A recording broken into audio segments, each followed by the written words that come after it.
Hello बच्चों, मैं हूं मीनू चौहान और आज हम लोग हिंदी व्याकरण के अंतर्गत अपना दूसरा अध्याय वर्ण विचार का अध्ययन करेंगे। तो सबसे पहले हम समझ लेते हैं कि वर्ण क्या है, वर्ण किसे कहते हैं और व्याकरण की दृष्टि से वर्ण की क्या परिभाषा है। तो व्याकरण की दृष्टि से वर्ण की यह परिभाषा है कि वर्ण वह छोटी से छोटी ध्वनि जिसके टुकड़े न किए जा सके वर्ण कहलाती है, जैसे क, ख, च, प आदि।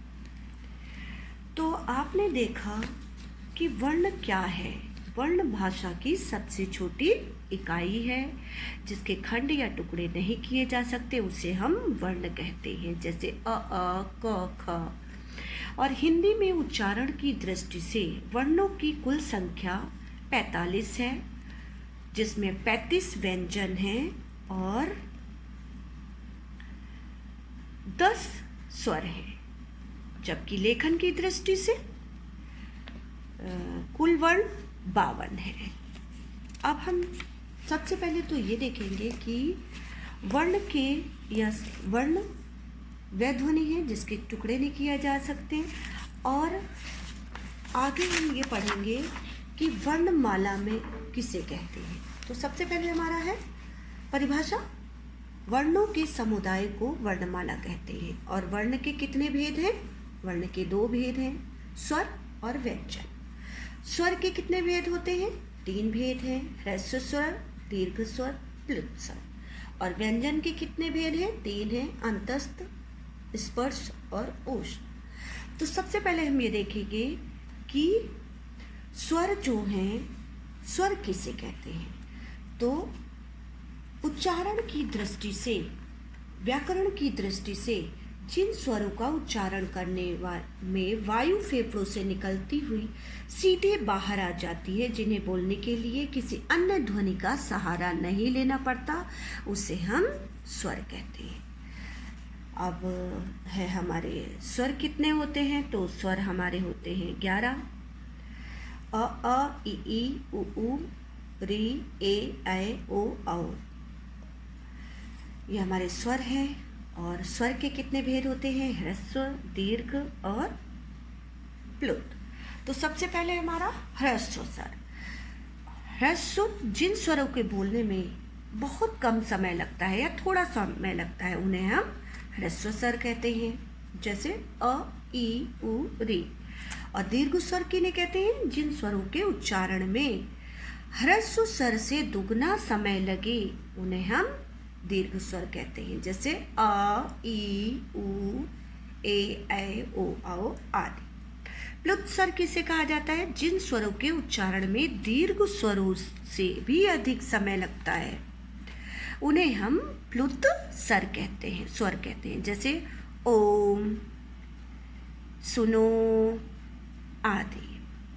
अब हमारा है कि स्वरों की मात्राएं कितनी होती हैं। तो स्वरों की मात्राएं हैं हमारी ये क से लेकर कौ तक, यानी हमारी जो 12 खड़ी है, क, की, कू, के, कै, को, कौ, ये हमारी मात्राएं हैं।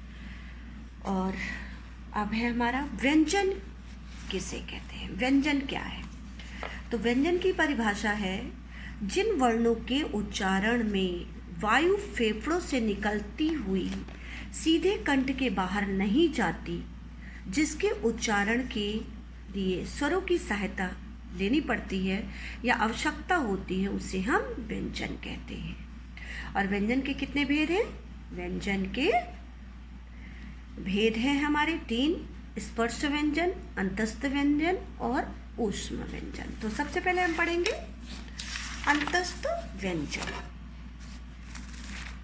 अब हमारे अंतस्थ व्यंजन में क्या है?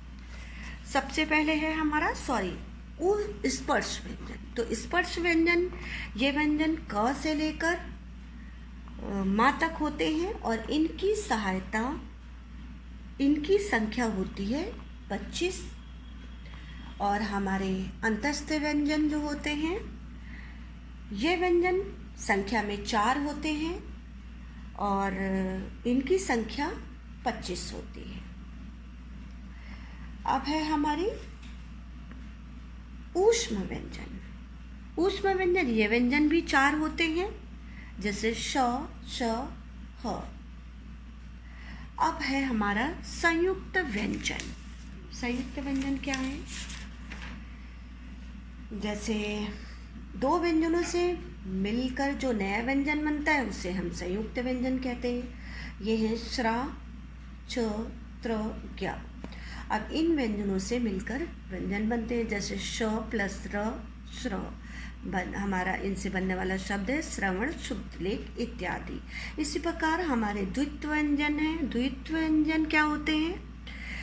जब एक ही व्यंजन 2 बार मिलता है तो द्वित्व व्यंजन कहते हैं। जैसे क और क, तो हो जाएगा क, और इससे बना शब्द हो गया जैसे पक्का।